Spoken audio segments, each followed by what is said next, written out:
யாரும் ஏமாறக்கூடாது, ரெண்டுமே தப்பான விஷயம்தான் அப்படிங்கிறத நடிச்சு காட்டுறதுக்காக என் பள்ளி மாணவர்கள்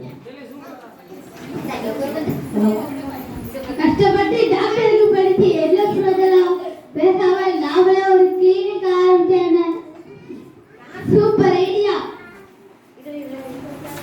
படிச்சு முடிச்சால எப்ப பாரு வேலைக்கு போவேன் வீட்லயே ஒரே படிச்சு முடிச்சு வேலைக்கு போனா அங்க போனா இப்பலே எவனையாவது ஏமாத்தி போறீங்களா இருந்து இழிச்ச வாங்க மகாமே கூட பார்ப்போம்.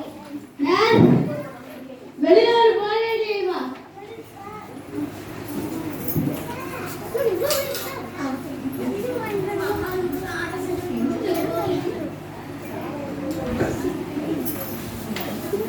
காலையில இருந்து ஒரு பையன் சீட்டு விட்டானே, தொழில் ரொம்ப மோசமா போயிட்டு என்ன பண்ணலாம்? அது உங்கள் நோய் குணமானா 500 வாங்கப்படும், நோய் குணமாட்டா 2000 தரப்படும். நல்லா என்ஜாய் டாக்டர் மாத்திட்டான். அங்க போவோம். டாக்டர் டாக்டர் அப்பா இப்பதான் பேசிட்டே இருக்கா, வாப்பா உட்காருப்பா. டாக்டர் சுத்தமா எனக்கு நாக்குல சுவையே தெரிய மாட்டேங்குது டாக்டர். என்னது நாக்குல சுத்தமா சுவையே தெரிய மாட்டேங்குதா?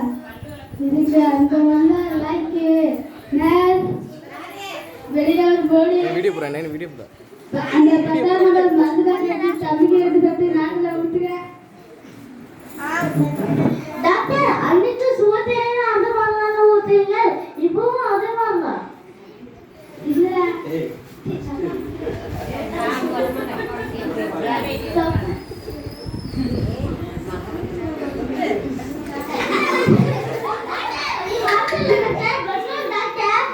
பாத்தீங்களா இப்போ அது பாத்தீங்களா நாக்குல சுவை எப்படி 5 ரூபாயா? ஐயோ போச்சே.